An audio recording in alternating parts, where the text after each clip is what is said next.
In this series, we shall follow Staticton from its origins in antiquity through the final end of its monarchy, the unraveling of endless millennia of Leonic rule into the mere despotism of liberal order on the wings of one tedious spell. You may wonder what I mean by spell. You may wonder what sort of story this really is. Is it mere fairy tale, or an allegory of some sinister import? You may very well be wondering if this is worth your time. You may wonder what your purpose is here. My purpose is simply to elucidate the history of Staticton in a manner that will translate it into real value for you. My purpose is to make the inarticulable drift of mass decision-making that constitutes the evolution of this place and this people into something intelligible. And from that intelligibility, it becomes a model by which you may better understand your own world. That is your purpose, you know, whatever your world may be. For there are worlds, indeed, worlds without end. In the primal days of Staticton, the people scarcely knew that anyone was in charge at all. Only when a dispute arose did they remember the lions who decided. And then the people showered those grand rulers with love and praise until judgment was rendered, peace restored, and the rulers disappeared again into the order they preserved. Eventually, that love was lost, as such love always is. In its place came fear, for the lions dealt in justice and not sentiment, and so Staticton maintained her order. But when that order itself decayed, every clerk, trader, burrower, hive-maker, and beast looked upon the keepers of that order with disdain. And yet, when the vision was accomplished, when every wonder was finally built, each and every creature involved in the process said to one another, "Oh, we did this. Oh, we did this all by ourselves."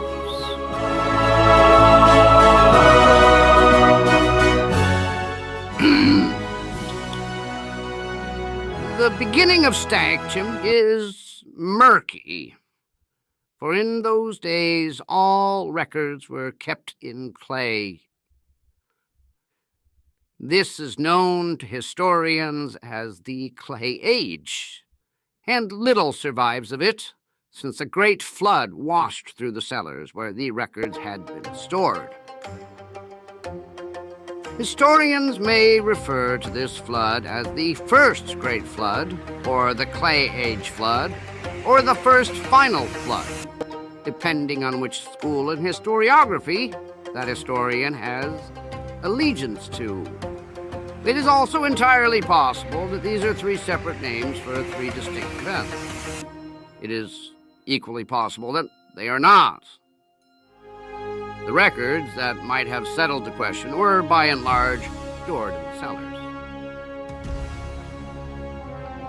In response, King Enlightened, the 40th of the First Dynasty, or the first of the 40th Dynasty, this point being rather unclear due to the lack of standardization in pre-flood numbering practices and a paucity of survived records, declared that the whole history of Staticton should henceforth be inscribed upon the backs of giant tortoises.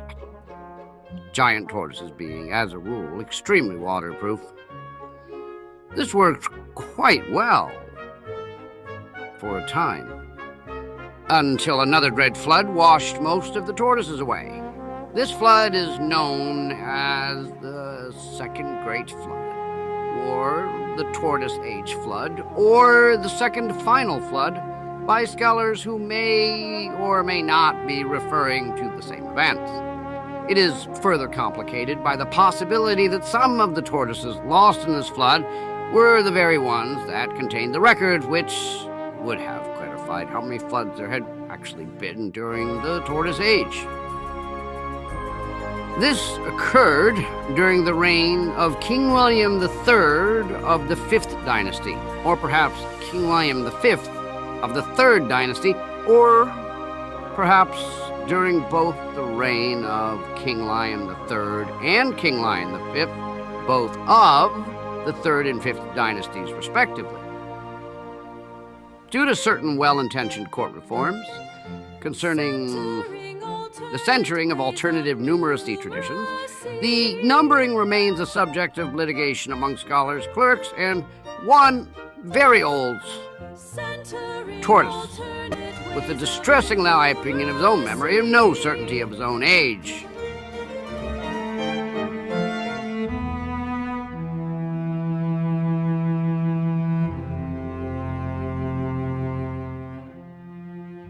It has only been about 1,000 years since Staticton began keeping records on brass plates. Many modern scholars consider only these plates to be reliable. All previous systems they regard as speculative, decorative, or meaningless in an age of brass and reason. The age of brass and reason has seen at least 12 floods of note, an improvement in engineering such that the floods themselves had become a predictable source of power for machinery. Nevertheless, since the end of the Clay Age, or even earlier, the finest historians and mathematicians of the realm have competed to devise a cogent system for determining the length of each period of history and a standard means of measuring its cycles. This field is dedicated to determining when Staticton actually began. The conservative estimates place the founding somewhere between 2,300 years and 108,000 years ago. The less sober estimates propose a cyclical pattern of founding and rumination, with Statictons built upon older Statictons and those upon older ones still. To these scholars, the phrase Staticton eternal is not merely poetry, but foundational to equanimity in this life and all others. Whatever the facts of time and place may be, this much is known. The lions have ruled since there have been rulers. Turn up, tune up, lock in, comment below, like, subscribe, and share, or you're stealing from us. Next time on Staticton, from monarchy to liberal order, we will discuss more recent and certain historical events as they pertain to the King Lions. Part 2, What We Know for Sure.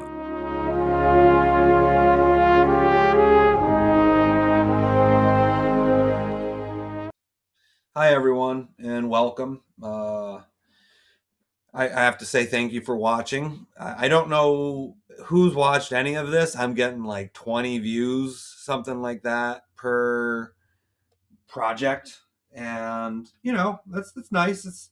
That doesn't necessarily mean that anybody's watched it all the way through, but I figure, you know, I just slopped out a bunch of AI. Actually, you might be interested to know that the voice that you heard from the beginning until the end was my voice, but it was run through some kind of filter with 11 Labs. And that was extremely expensive. It was not, it's like 10 times as expensive as just doing text to speech. And the quality, there might be a more lifelike aspect to it, but I don't think I have the recording. I don't have a good enough microphone. I don't know. It didn't sound as good. It sounds better. It's more clear if I just have it do text to speech. Yeah, so I'm going to have to see before I put out the next episode how much I'm going to have to pay at the 11 Labs arcade in order to get more tokens to crank out more AI slop voice, you know, because I know the one drop rule. If there's one drop of AI in the project, it's subhuman, right? It's just not human. I need to hire actual artists to draw all the pictures, and even though this picture, it's kind of like it's looking in a mirror. This orangutan you're looking at, I had to take a picture of my face and then made it like like a stately orangutan, like a regal orangutan or something, and it looks like me. It really does. And on a way that like I look in a mirror kind of thing. And I don't think I could have hired an artist to do that. I think that it would have been impossible to get an artist to really in 5 minutes. No, I was actually like 2 minutes to do that, right? And so what I see this project as is this is the ground floor. I've seen some weird YouTube videos. Maybe you've seen it where it's like this series where like they have this thing like there's super hyper real AI generated video where they're in this horrible dystopia, but it's these rich upper class like kind of kids, and they're plugging into like some kind of cybernetic thing. And anyway, like that sometimes comes up in my feed, and this is the ground floor of AI generated movies on a whim. So basically, I felt compelled to leave a personal message. I actually had written like lines for me to say, and then I realized that's not. I want to be as natural as possible at the end of this video because everything that came before this was so unnatural. But at the same time, uh, I'm creating a world. Maybe it's not Redwall or Watership Down, but it's fun.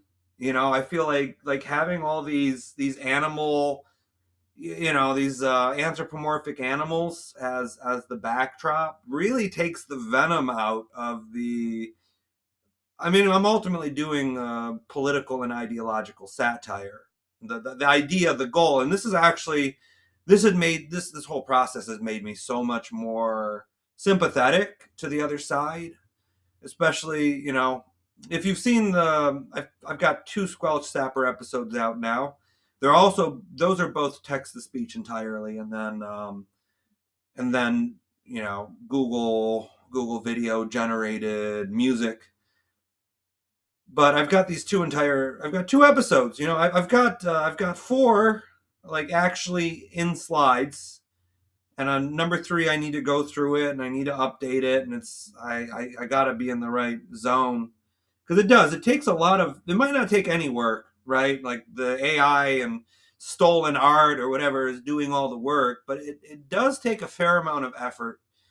And I was working like 10-hour days on those first 2 episodes, and then figuring things out. I'm sure I can get it down to like 4 or 5 hours, especially, I've been kind of hesitant to go into, was it anything but ChatGPT and Gemini. I haven't really used Gemini at all because it uses the diamond in the bottom right, and that drives me crazy. And so basically, this is all done by GPT, which 6 months ago, I don't think it even did any kind of art. I'm sure when Claude comes out with art, it's going to be a whole thing too. But the point is that I enjoyed doing this. I think there's got to be at least maybe 1 in a million people that enjoy watching it. And if that's the case, then I'll have like 300 Americans that are fans. And that's a fan base. And then I just gotta, hopefully some of them are wealthy. I can do like tiers and Patreon. I don't know. But I enjoy this. The political satire, this episode was basically all about setting the stage. This episode was about going in there and like setting the level of seriousness. You have these floods that keep periodically wiping out all the records. You got this absurdly large span of time, 2,300 to 108,000 years, maybe, is how old it is. And then you've got the people that think, oh, it's just been cyclical forever. And meanwhile I dig the art. I enjoy the art that the AI is slopping up for me. I enjoy it quite a bit. It does something that there's this back and forth between me and the AI of what's in my mind to what it generates, and it's fun. I mean, as this is an enjoyable project to work on. So, I mean, you can shut off at any point. I'm gonna probably talk for another 5 minutes, I think, and just I've been working on all this stuff, and I haven't been really reflecting or giving my experience. But now, if you've actually stuck around to this point, you might as well, if you haven't seen it, see the Squelch Sappers cartoons. I've also got a couple of interviews up. That was supposed to be the mainstay, and I'll be doing more, of course. I think it's actually important work, and it's the same kind of project to take the static out. Like I talk with people from other faiths, and I try to understand them and steelman them, and really put aside my own arguments, right, and just not go into contention because it's very easy to and it's very entertaining to. But if you can actually engage with things that disagree with you without going into that adversarial mode, then you can make progress. And this is a skill. This is a skill that's going to be ever more important as AI, who knows where that's going? I mean, we've already got robots and stuff. This is going to happen fast. There's going to be a very, very, very fast change in everything. And I guess that's the point of this series, is that this is historical. This silly old ostrich is telling the tales of history of Staticton, and nobody ever sees what's happening coming. And that's been the case when the Industrial Revolution, to the shift to the liberal order, the World War I, World War II. Each of those dramatically changed the world, and we were too busy killing each other to notice. And now here we are. We're on the cusp of, I guess it's dystopia, utopia, retopia, entopia. I don't know. We're on the cusp of something, and I'm really just hoping that I can somehow make a viable enterprise out of quabbling together pictures from different AIs. And I've three GPT like $20 a month things going right now. Claude keeps trying to hit me up, and that's what they're doing, right? It's like you become dependent on the thing. It's like all of my information, my whole project's there. Why don't I just pay $17? Why don't I just pay $22? Why don't I just pay $365? Right? And that's the game, right? It's like dependency is built, and then the carpet gets tugged out from under. And if you don't have the resources, if you don't have the capital to actually keep putting coins into the arcade machine, then what are you going to do? It's learned helplessness. That's the game. And that's why so many people are so anti-AI. It's like, no, I'm not even going to look at it because I can tell what the business model is going to wind up being. It's going to be a massive rug pull. And I'd rather just build my own log cabin, and on one hand it's Ludditism. On the other hand, it's the only sensible approach. I mean, we're dealing with an existential threat. I am right now. This video is produced as an existential threat, and I'm here to ride it out. I got faith. I don't see any real downsides. But anyway, I hope that you watch this video and you got a smile out of it. There's several. I put in some jokes that I was like, oh, that's pretty good. But I have no idea if it's actually good because I've had no human interaction, no human deposition of response to it. It's just been me and my army of clinking, clanking sycophants that will tell me whatever they, you know, the most next obvious word is that I would want. I mean, I don't even understand. Like, it's just bajillion algorithms crashing against each other, and somehow you wind up with an orangutan that looks just right just like you. The spitting image on the screen across from you, and he's just there, right? He's just there staring at you. And eventually anyway, the point of static exposure is to expose the static, right? And static is unstable. Static also as in, you know, like radio signals being disrupted, right? And that's the point. That's the point of static exposure. The purpose, on the other hand, is to make money for me by doing things that I think are useful that no one else is doing in terms of thought on, you know, the global war, right? The civil war that's been cultivated. It's amazing how thorough it's been made in the US. And I just want to put out all the fires, you know, replace the gunpowder and the ammunition with Laffy Taffy. I don't know. I want to make fun of all of it. And I think that that's a useful thing to do. I figure if I just keep plugging away, eventually it'll become profitable, and I won't be. I'll always have quarters for the arcade machine.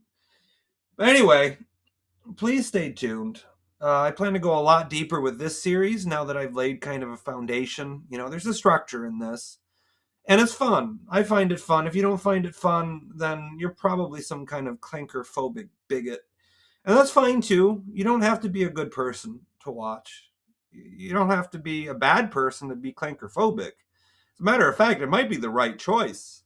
I mean, red button, blue button, who knows? But if you have actually listened to this whole spiel and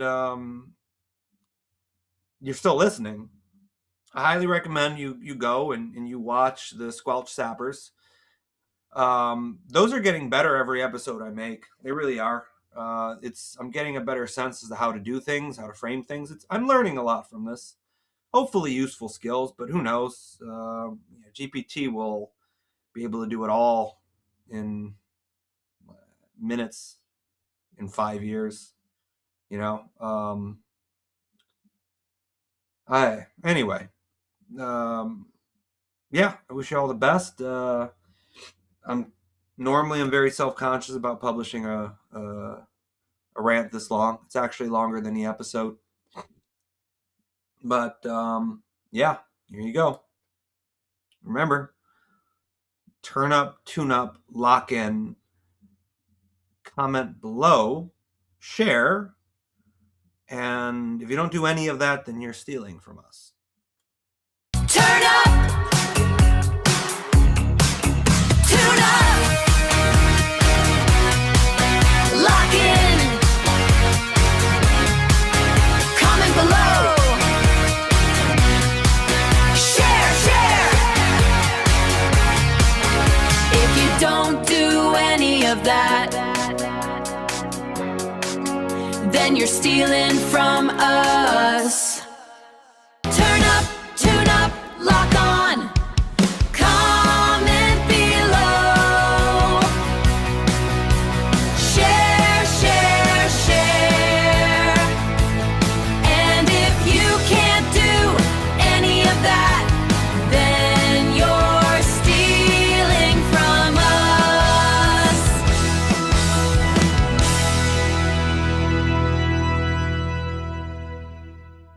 Turn in, tune up, lock on, comment below, share.